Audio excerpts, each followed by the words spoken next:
Alright, welcome back to a brand new video on the Targeted Individual Program. Targeted Individual Experience, the perps hiding their hand signals and looking at the tires of the bus as I walk past.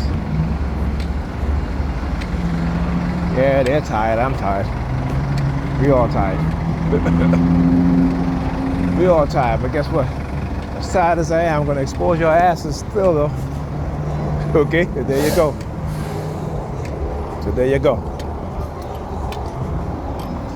Like I said, whenever they start using the color black again, you know what that means.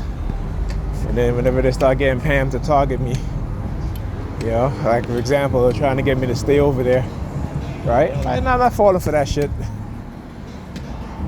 right? So this is what they do, right?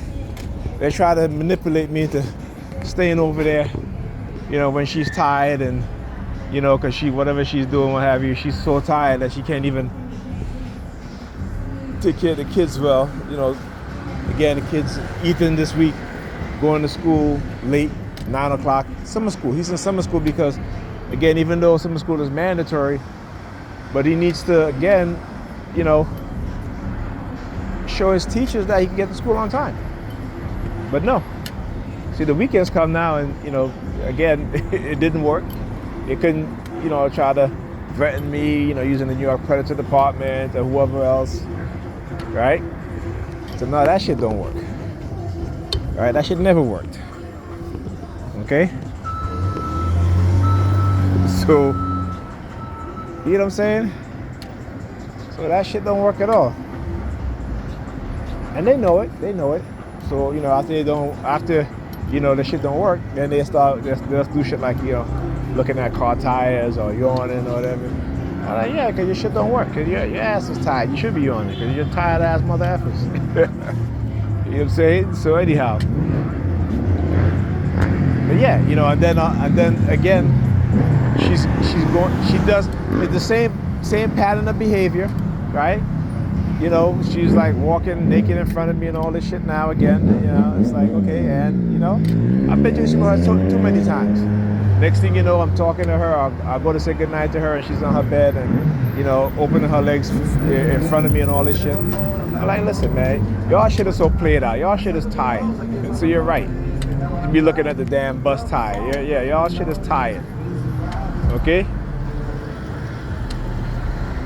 And again, the only person that, you know what I'm saying, that's the only person, but she's going to end up hurting herself or getting hurt because of whatever hernia traps or whoever hernia traps they send her way. Right? She don't care about that. They just care about the fun. They just care about having fun. Okay? She's going to be stupid and go ahead and, you know, get HIV or some shit. So that's what they're doing. This is how they're manipulating us. Again, I talked about this shit too, and also lying, you know, with these lab results too. You know, this is a war, a multifaceted war that we as black people we refuse to understand, and we refuse to know about what's really going on. And I don't even want to say the word believe. You know what I'm saying?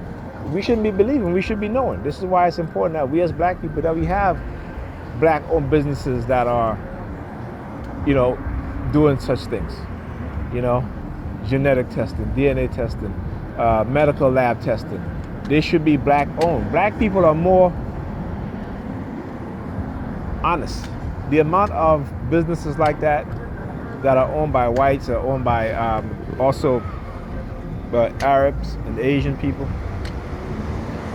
and they use black people. They manipulate they use black people. Okay? How do you kill off the black population? Right? You kill off the men. That's what I said. Black men die the youngest. Okay? And on top of that, when you're running divide and conquer warfare on the black population, you know, causing this rift between black men and black women. You know, like I said, you know, I was at the doctor and we was talking, and one of the workers there, she was like, yo, there's an epidemic of obesity and overweightness in the black community. And I told her, I said, that's not nothing new. That's because the bad food they put the stuff that they put in the food, right? You know what I'm saying? And let me ask you guys a question, right? You have, and then the black woman will be like, "Well, it's my birth control." You know, there's the gym, right? How many millions of white women is on using birth control, right? And then, you know, they don't say that my weight was, even though the birth control contributed to my weight, I work out to lose the weight. I watch what I eat, right? And again, if one form of birth control is not making you gain, go back to your gynecologist. Try another one. You know, but they have so many different kinds of contraceptives on birth control for women. Okay,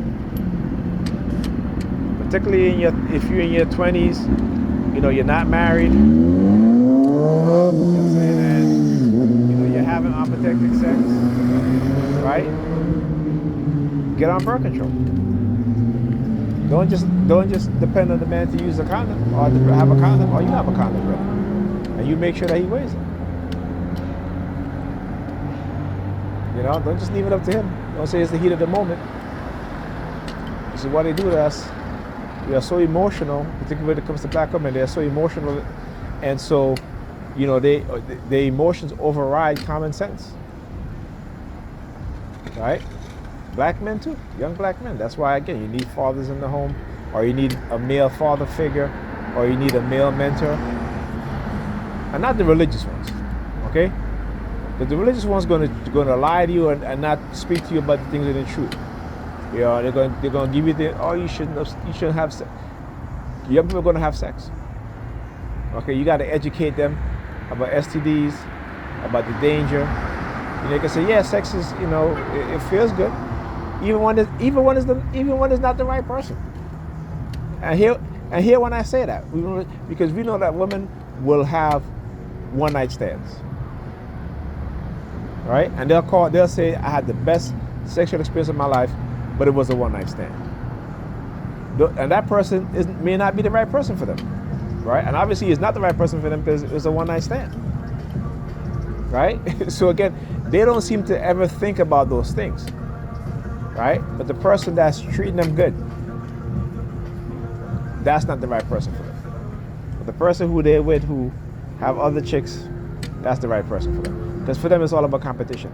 They have turned particularly black women into like how black men are, right? You got to, in order to ill-treat a people, you need to villainize them in the eyes of others.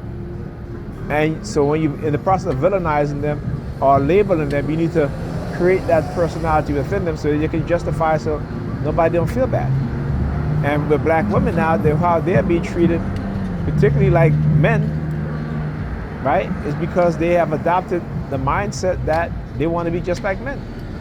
They want to act like men. They want to sound like men. You know what I'm saying? So they're no longer feminine. So in the eyes of your own men, we don't see you as feminine, so you become unattractive. We see that you don't want to go to the gym and work out. We see that you don't want to go to therapy and work on your issues, but you want to tell us about our issues and we need therapy, right? But we can't tell you the same thing, right? We see that you will not look at us if we're overweight, but you want us to look at you when you're overweight, right? And accept you for being overweight. Okay? And we'll be stubborn and pig-headed that you don't want to go to the gym and work out because we don't like you being overweight.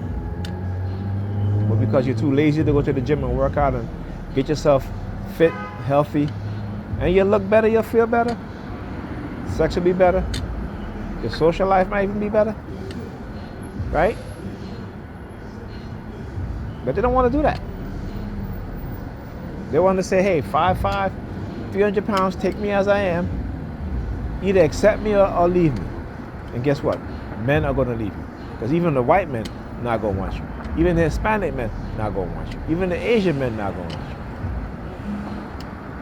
But again, you have to understand how you're being conditioned, how you're being programmed. And like I said, black women have no interest in wanting to understand how they're being manipulated psychologically. Okay? Nope. They just want to, you can, wherever the wind blows, they're willing to follow. If you're good looking, what have you, if you're a man who likes bisexual chick, if you have a nice car, you know what I'm saying? They'll become bisexual just because they want to be with you. If you're a bisexual man, same thing too. They'll be with you because, again, they like you. You might have a nice car and look good, and you're bisexual.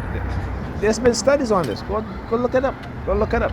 The studies on black HBCU campuses, where you have young college black women who are knowingly engaging in being in a relationship and having sex with bisexual men or other bisexual women. Okay? And they're not using protection, and they're not being careful, right? But again, who am I, right? I'm just giving you guys the facts. Tell you guys how we're being manipulated and have been manipulated for decades. Well, who's going to listen, right? Who wants to listen? But you want to believe, though. Maybe I should start saying, well, believe me. Then maybe you believe me. Okay? Anyhow, my bus is here.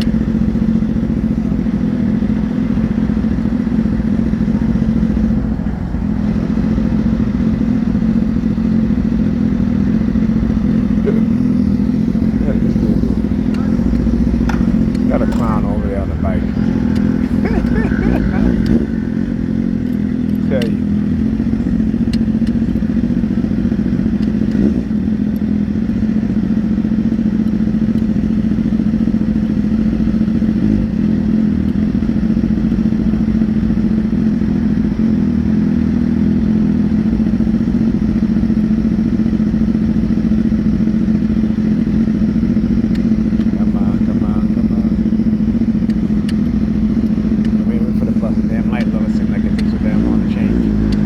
Yeah. I'll talk to you guys in the next video.